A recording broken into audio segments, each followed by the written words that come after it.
অধ্যায় দি accounting process থেকে 2 নম্বর class. এই ক্লাসে জার্নাল এন্ট্রিজের আরও একটা ম্যাথের সমাধান বোঝানো হবে। সময় নিয়ে ধৈর্য ধরে ক্লাস দেখার মানে হলো তুমি সব কিছু বুঝতে পেরে যাবে, তবে আগের ক্লাসগুলো মনোযোগ দিয়ে দেখে নিও। Mister Akib started his own delivery service.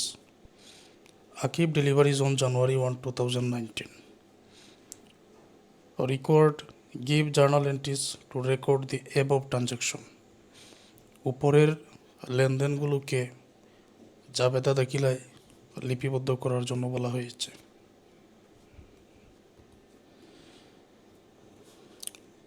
এক তারিখে লক্ষ্য করো।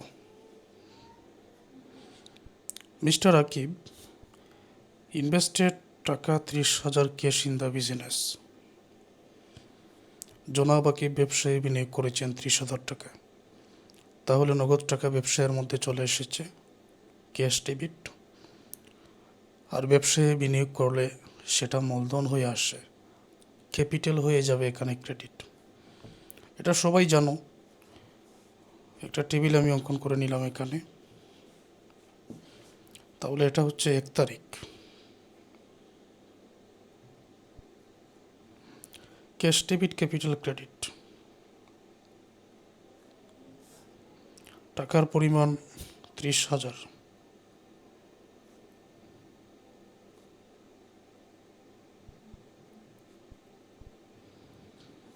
ক্যাপিটাল ক্রেডিট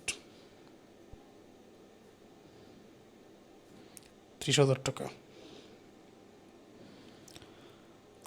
ব্যাখ্যাগুলো লিখতে হবে। ব্যাখ্যা তোমরা বই থেকে দেখে নিও।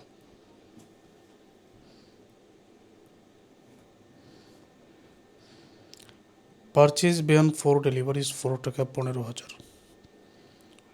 ডেলিভারির জন্য ব্যয় ক্রয় করা হয়েছে 15,000 টাকা দিয়ে। মিস্টার আকিব পেইড টাকা 5,000 ইন ক্যাশ। জনাব আকিব নগদে 5,000 টাকা পরিশোধ করেছেন। And signed a note payable for the remaining balance. আর বাকি টাকার জন্য নোট পেবলে সাইন করেছেন।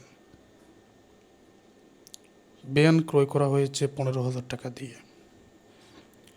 ব্যয় স্থায়ী সম্পদের মধ্যে পড়ে, আমরা জানি এটা। তো ব্যয় অবশ্যই ডেবিট, টাকার পরিমাণ 15,000। এই যে নগদ 5,000 টাকা পরিশোধ, ক্যাশ ক্রেডিট 5,000। রিমাইনিং ব্যালেন্স অর্থাৎ বাকি যে টাকাটা, 15,000 টাকা থেকে 5,000 বিয়োগ করলে পরবর্তী 10,000 টাকা, এই 10,000 টাকা নোট পেবলের মাধ্যমে সাইন করা হয়েছে। নোট পেবল ক্রেডিট, দায়ের সৃষ্টি হয়েছে। Note payable credit 10,000। ব্যয় ডেবিট 15,000, তারপর ক্যাশ চলে গেছে, ক্যাশ ক্রেডিট 5,000। দায় সৃষ্টি হয়েছে, নোট পেবল প্রদেয় বিলটা দায়ের মধ্যে পড়ে, আমরা জানি। নোট পেবল ক্রেডিট বাকি 10,000। তো এটা আমি লিখে নিচ্ছি এখানে। 2 তারিখ ব্যয় ডেবিট, টাকার পরিমাণ 15,000।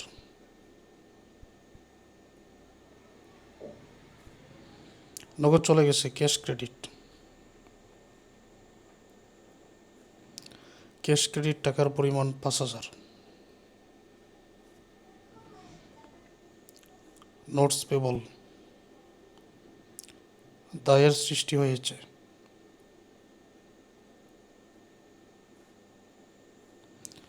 বাকি টাকা 10,000। Notes payable credit 10,000।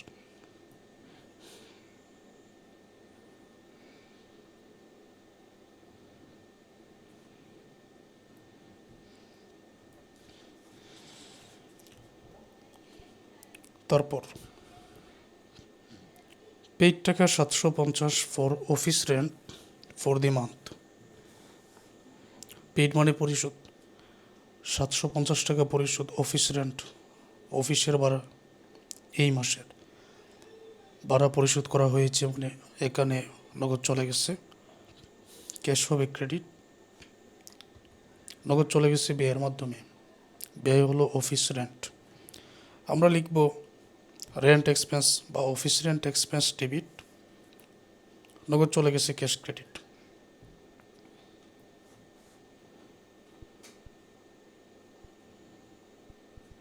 পাঁচ তারিখে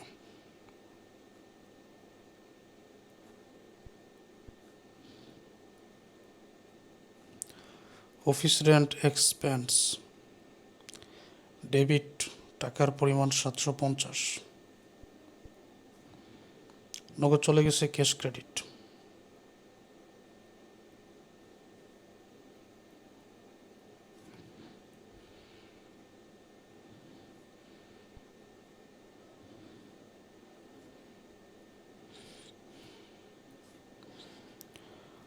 পারফর্ম টাকা 3200 of service on account.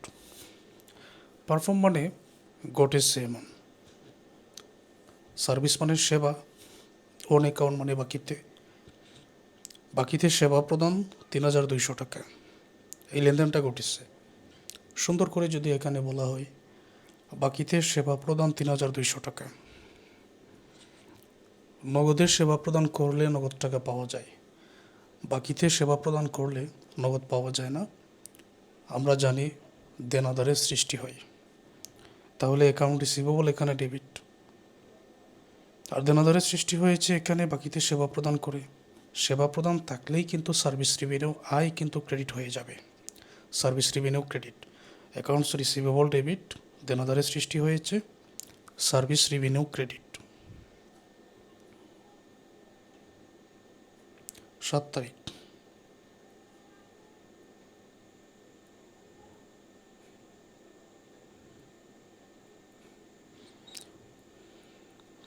Accounts receivable debit 3200,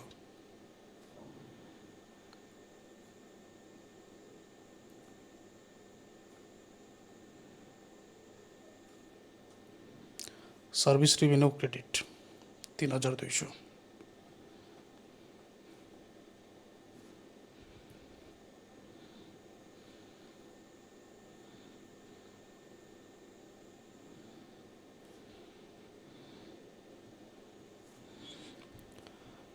purchase supplies 4 টাকা 700 অন অ্যাকাউন্ট। পারচেজ ক্রয়, সাপ্লাই সরবরাহ।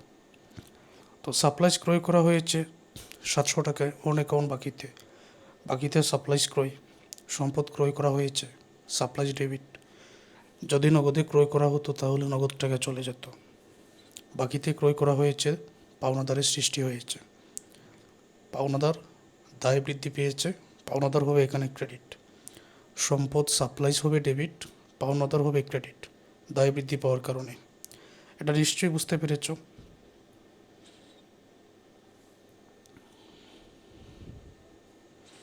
7 তারিখ পরে এখন হলো 14 তারিখ।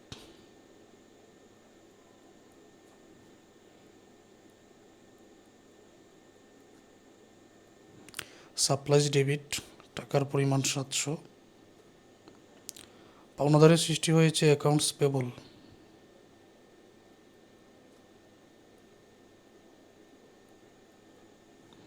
ক্রেডিট 700।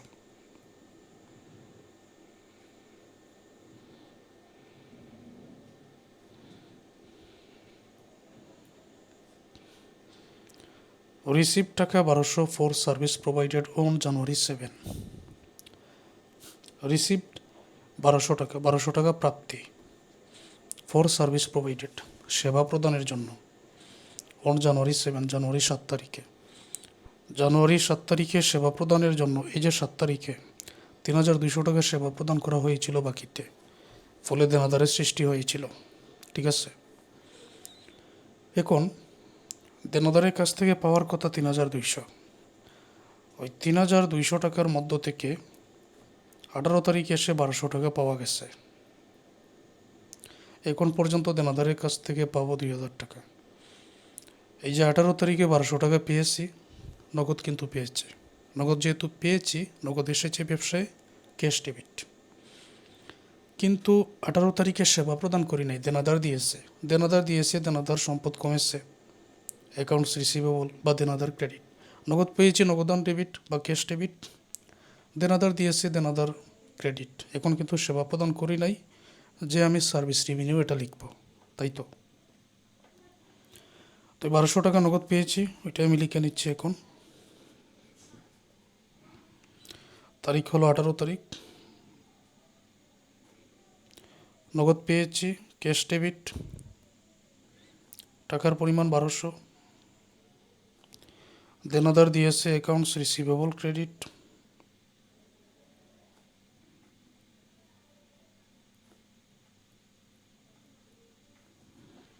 টাকার পরিমাণ 1200।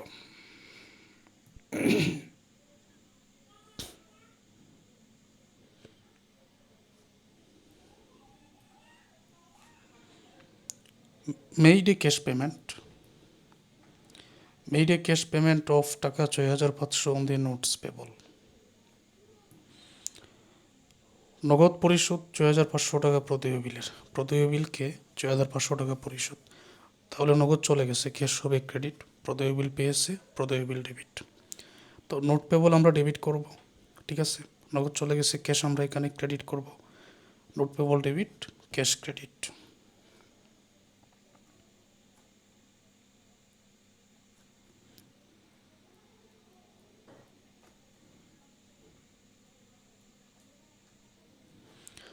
নোটস পেবল করা হলো এখানে ডেবিট, টাকার পরিমাণ 6500।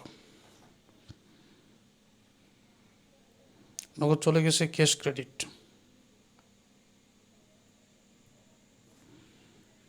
6500।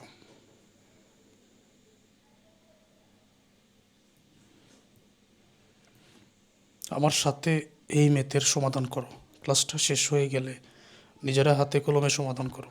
সহজে বুঝতে পারতেছো, এটা অবহেলা করো না। আগে দেখো নিজেরা পারো কি না। এই ম্যাথের সমাধান এখন পারলে পরবর্তী অধ্যায়ের যে ম্যাথ বোঝাবো সহজ হবে। রিসিপ্ট ক্যাশ টাকা 1850 as full settlement of remaining money for service provided on January 7। Receipt cash টাকা 1850 টাকা প্রাপ্তি, ফুল সেটেলমেন্ট পূর্ণ নিষ্পত্তিতে, remaining money for service provided on January 7। ওই যে জানুয়ারি 7 তারিখে সেবা প্রদান করা হয়েছিল, তার পূর্ণ নিষ্পত্তিতে 1850 টাকা এখন প্রাপ্তি। ভালো করে বুঝো, 7 তারিখে সেবা প্রদান করা হয়েছিল 3200 টাকার। 18 তারিখে গিয়ে 1200 পেয়ে গেছিলাম। 1200 পেয়ে গেলে বাকি রইল 2000 টাকা। 2000-এর পূর্ণ নিষ্পত্তিতে এখন 1850 টাকা প্রাপ্তি, রিসিপ্ট ক্যাশ নগদ প্রাপ্তি। তাহলে কত টাকা এখানে ডিসকাউন্ট? 2000 থেকে তুমি 1850 বিক করো, 150 টাকা ডিসকাউন্ট। এখন নগদ পেয়েছো, ব্যবসায়ের মালিক আমি নিজেকে ধরে চিন্তা করে দেখলাম নগদ আমি পেয়েছি, তাহলে ক্যাশ ডেবিট। ক্যাশ ডেবিট হলে ডিসকাউন্টও ডেবিট হয়, আমি আগের ক্লাসে বলেছি, সম্পূর্ণ বইয়ের বেসিকের 2 নম্বর ক্লাসে বলেছি, যদি ক্যাশ ডেবিট হয় ডিসকাউন্টও ডেবিট। আর এখন দেনাদার দিয়েছে, ওই 7 তারিখের দেনাদার যেটা সৃষ্টি হয়েছিল দেনাদারই দিয়েছে, দেনাদার ক্রেডিট, তাই তো। আর দেনাদার এখানে ক্রেডিট হবে। এখন আমি এটা লিখতেছি কিভাবে, দেখো আগে লিখে নেই, লিখলেই বুঝতে পারবে। তারিখ হচ্ছে 28 তারিখ। নগদ পেয়েছি, অবশ্যই ক্যাশ ডেবিট, নগদ পেয়েছি 1850 টাকা। ক্যাশ ডেবিট হলে ডিসকাউন্টও ডেবিট। কেন ডেবিট এটা একটু পরে বলি।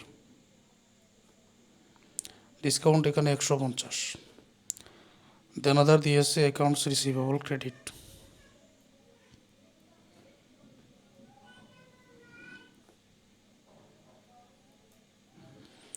এই দুইটা যোগ করে, ক্যাশের টাকা ডিসকাউন্টের টাকা দুইটা যোগ করে তারপরে দেনাদার পাওনাদারে করে লিখতে হয়, এটাই নিয়ম। এখন নগদ পেয়েছি, ক্যাশ ডেবিট করলাম, ওকে। ক্যাশ ডেবিট হলে ডিসকাউন্টও ডেবিট করতে হয়, এটা হলো মনে রাখার উপায়। কিন্তু এই ডিসকাউন্টটা কেন ডেবিট হবে? দেখো, আমি বাকিতে সেবা প্রদান করেছি, ফলে দেনাদারের সৃষ্টি হয়েছে।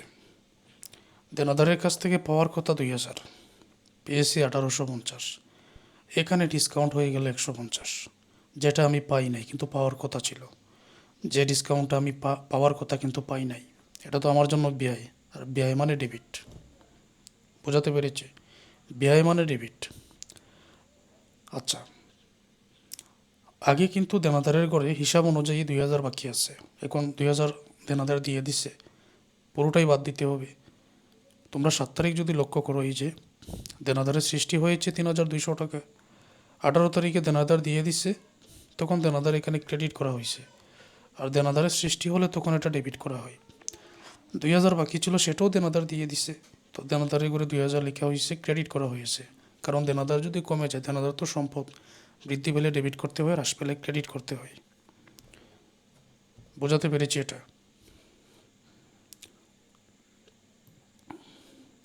পেইড টাকা 1200 for employee salary and 800 for advertising bill. কর্মচারী বেতন 1200 পরিশোধ, আর বিজ্ঞাপনের বিল বাবদ 800 পরিশোধ। দুইটার মাধ্যমেই নগদ গেছে, ক্যাশ হবে এখানে ক্রেডিট, আর ব্যয়গুলো ডেবিট। স্যালারি এক্সপেন্স ডেবিট হবে, আর অ্যাডভার্টাইজিং এক্সপেন্স বিজ্ঞাপন বিল যেটা, এটাও ডেবিট হবে। তারিখ হলো 30 তারিখ।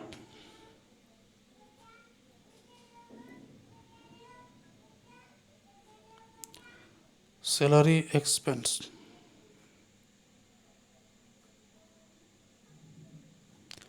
স্যালারি এক্সপেন্স ডেবিট টাকার পরিমাণ ছিল 1200 টাকা।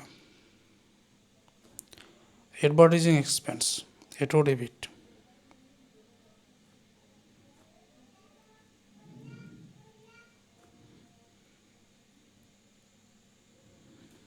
টাকার পরিমাণ ছিল 800 টাকা।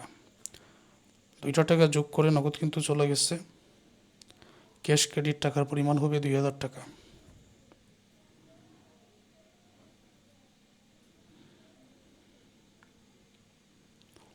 এটা ক্লোজড।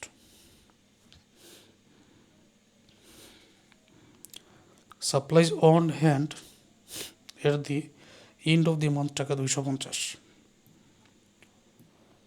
সাপ্লাইজ অন হ্যান্ড মানে মজুদ আছে, সাপ্লাইজ মজুদ আছে মাসের শেষে 250 টাকার।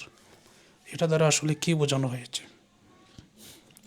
দেখো, 14 তারিখে সাপ্লাইজ ক্রয় করা হয়েছিল 700 টাকার, বাকিতে হিসাব অনুযায়ী বর্তমানে 700 টাকার সাপ্লাইজ থাকার কথা, কিন্তু মাসের শেষে দেখা গেল সাপ্লাইজ মজুদ আছে 250 টাকার। তাহলে বাকি যে 450 টাকার সাপ্লাইজ, এটা কোথায় গেল? এটা ব্যবহার হয়ে গেছে। তখন এই লেনদেনটা এটাই বোঝায় যে 450 টাকার সাপ্লাইজ ব্যবহার হয়েছে। এখন সাপ্লাইজ যদি ব্যবহার হয়ে যায়, এটার জন্য নির্দিষ্ট একটা জার্নাল সব সময় হয়, সব সময়। কি সেটা? Supplies expense debit, supplies credit. 14 তারিখে 700 টাকার সাপ্লাইজ ক্রয় করেছো, তাহলে তো 700 টাকার কথা, 250 টাকার কেন আছে? তার মানে বাকি 450 টাকা ব্যবহার হয়ে গেছে। ওই 450 টাকার জন্য সব সময় যে জার্নালটা দিতে হয়, এটা আমি এখন লিখে নিচ্ছি। সাপ্লাইজ এক্সপেন্স ডেবিট, ব্যয় হলে